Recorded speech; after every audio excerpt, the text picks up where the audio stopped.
প্রভাত, কেমন আছেন বন্ধুরা? আশা করি ভালো আছি, সুস্থ আছেন। আমিও ভালো আছি। আপনাদের সুস্থতা কামনা করি। শ্রাবণীর এমএস ব্লগে আপনাদের অনেক অনেক স্বাগত। তো সকালবেলায় চলে এসেছি রান্নাঘরে এবং দিয়ে আপনারা আগেই দেখেছেন আমি রান্নাঘরে এসি আগে গ্যাসটাকে ভালো করে মুছে নিই। কালকে রাত্রে মেজে রাখা বাসনগুলো এবার একটু ভাঁজ করে নিচ্ছি। এবার রান্নাবান্না চাপাবো, কারণ মাজা বাসনে এঁটো কাটা ছিটে লাগবে, তাই তো। সেই দিলাম 2 কাপ চা প্রথমেই গ্যাসটা জেলে। তো চাটা লিকার চা সকালবেলায় বাচ্চুবাবু আর আমি খাই, তাই ওরা আর আমার মতো 2 কাপ লিকার চা। আর বড় মায়া মমতার জায়গা, জানেন তো। এই মায়া মমতার বন্ধনে মানুষ প্রত্যেকেই সংসারের মায়াজালে জড়িয়ে পড়ে। সেই মায়াজালে জড়াতে গিয়ে সত্যি সত্যি সারাটা জীবন ধরে, জীবনের এতগুলো বছর সংসার করতে এসে আমার নিজের কথা, নিজের জন্য সত্যিই ভাবতে ভুলে যাই। ভাবতে ভুলে যেতে হয় আমাদের হাউসওয়াইফদের। সংসার করে স্বামী, সন্তান, সংসার এইসব দেখতে গিয়ে সত্যি সত্যিই বিশ্বাস করুন, আমরা অনেক সময় নিজের সব কিছুটা, নিজের সত্তাটাকেই ভুলে যাই যে আমরা কে এবং কী। মুসুরির ডাল অল্প করে ঢালা ছিল না, তাই জন্য একটু ঢেলে রেখে দিলাম। সেই একবারে বেশি করে নিয়ে আসা হয়, সবগুলো একেবারে একটা টাবের মধ্যে রেখে দেওয়া হয়, বড় জারের মধ্যে। এবার অল্প করে বার করে রেখে দিলে চট করে রান্না করতে সুবিধা হয়। এবার তেলটাকেও একটু, সর্ষের তেলটা বাড়ন্ত ছিল, অল্প হয়ে গিয়েছিলো, তেলটাকেও ঢেলে ফেলছি। সকালবেলায় না করে এগুলো সন্ধ্যের দিকে করতে, কিন্তু সন্ধ্যের দিকে বিশ্বাস করো না, শরীর দেয় না। সারাদিন পরিশ্রম করার পর শরীর দেয় না বললেও হবে না। রাত্রি সেই কোনো কোনো দিন আপনাদের বারবার বলছি 11টা, 11:30, 11:45, 12টা এইভাবে চলে, জানেন তো। তো চলুন আলু ভাজাগুলো ঝপঝপ করে দিয়ে আজকে আলু ভাজা দিয়েই ভাবিকে ভাত দেবো। মসুরির ডাল আর আলু ভাজা, দেখেছেন ফোকাসটা একটু সরে গেছে, নিজ গুণে ক্ষমা করে দেবেন, মার্সি করে দেবেন। তো যাই হোক, তো চলুন আলু ভাজাটা এবার চাপিয়ে দিয়ে এখানে স্টু করব মাংসের। তো সেই জন্য এখানে সব কেটে কুটে রেখে দিয়েছি। আর একটু চারাপোনা মাছ দিয়ে, একটু রসুন দিয়ে, সর্ষে বাটা দিয়ে, একটু ঝিঙে, আলু আর কচু দিয়ে আমাদের জন্য একটু তরকারি মতো করে নেবো, বাচ্চুগুলো আমার মতো। আর বাবি আছে এটার জন্য একটু আলু ভাজা, একটু ডাল ভাজা ভুজি এসবগুলো করে বাবিকে দিয়ে দেবো।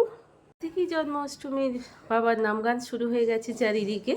তো আগাম আপনাদের জানাই শুভ জন্মাষ্টমীর প্রীতি শুভেচ্ছা এবং সকল বন্ধুদের ঢের সারি ভালোবাসা। তো জন্মাষ্টমী তালের বড়া, তালের লুচি, তালের পরোটা, তালের রুটি সব খান। আর সেই সঙ্গে আমাদের গোপাল বাবাকে একটুখানি কোলে তুলে নাচিয়ে দিতে হবে। যেহেতু নন্দ বাবা যেমন বাবাকে নাচাতেন। তো চলুন এখানে মাছগুলো আমি ভাজতে শুরু করে দিচ্ছি। ফোকাসটা চলে গেছে দেখছেন। তো কী আর করা যাবে বলুন, এইরকমই আমার কাজকর্ম। একটু কড়াই কালো জিরে দিয়ে দিলাম। আর যেহেতু একটু কচু আছে, ভালো করে সবজিটাকে ভেজে নিতে হবে। কচু একটু সব কিছু দিয়ে দিয়েছি, দিয়ে ওই নিজেদের জন্য ওই একটা যাই হোক কিছু হলে, ওই যে বললাম না, নিজেদের কথা ভাবতেই ভুলে যাই মায়ার বন্ধনে, সংসারের বন্ধনে। তো চলুন এটা দিয়ে, চারাপোনা মাছ দিয়ে একটু নিজেদের জন্য তরকারি করে নিই। তো চলুন সেই সঙ্গে একটুখানি সর্ষে মেখে নিচ্ছি তরকারিটায় দেবো বলে। অবশ্য সর্ষে বাটা দিয়ে করলেও একটু ঝোল ঝোল করেই তরকারিটা করবো, জানেন তো, বেশ খেতে ভালো লাগে। তো একটু বাটতেও ভালো লাগে, কিন্তু হাতের পরিস্থিতিটা খুবই মাঝখানটা খারাপ ছিল বলেই কন্টেনারে বেশিরভাগই মশলা বাটতাম। শিলের বাটার মশলা কত স্বাদ, কত টেস্টি বলুন। চলুন বাচ্চাবাবুকে আগে তুলে দিয়ে দিই।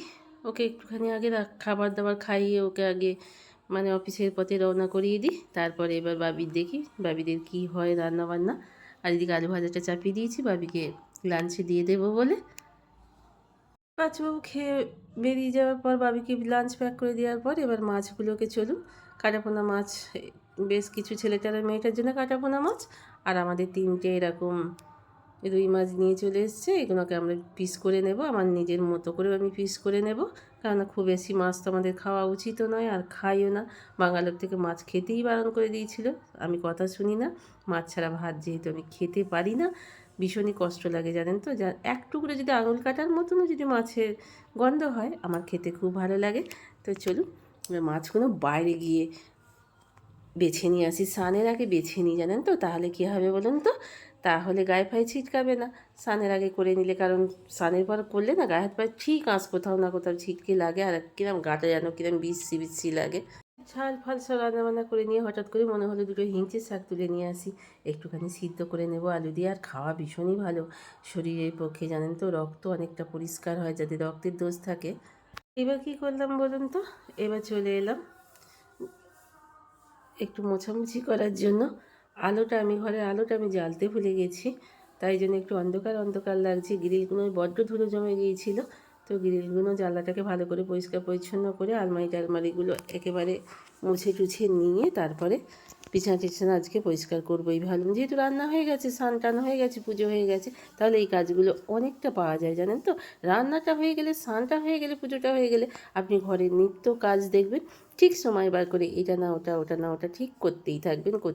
তো চলুন এবার এইটার ভেতরে ওষুধ রেখে দিই, জানেন তো। আমাদের প্রচুর তো ওষুধ, এই সকাল থেকে বাচ্চাবাবুরা আমার ওষুধ শুরু হয়ে যায়, ওই কোনো রকমে বেঁচে থাকা আর কি, ওই যে বললাম না।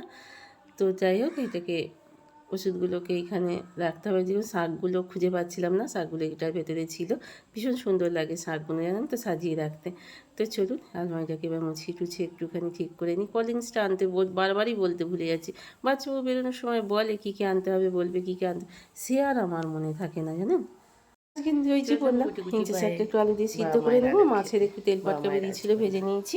আর কচু আলু ঝিঙে দিয়ে মাছ দিয়ে যে তরকারিটা করেছিলাম, ওই তরকারিটাই আজকে লাঞ্চের মেনু। তো চলুন এবার তো লাঞ্চটা করে নিই ঝপঝপ করে, শেষ করে। বাসনগুলো এখনো মাজা হয়নি, বাসনগুলো মেজে নেবো। মাছগুলো ভেজে নিই, মাছগুলো একটু ভেজে নিই, তারপরে বাসনগুলো মাজা ভাজা এটা করে নেবো। কারণ এখানে জায়গাটা বড্ডই শর্ট। মাছটা বাছা হয়ে গেলে এখান থেকে গ্যাস ফ্যাস একবারে মুছে নিয়ে বাসনগুলো একটু ওপর করে দিলে এবার বলি তো জলটা ঝরে যায়।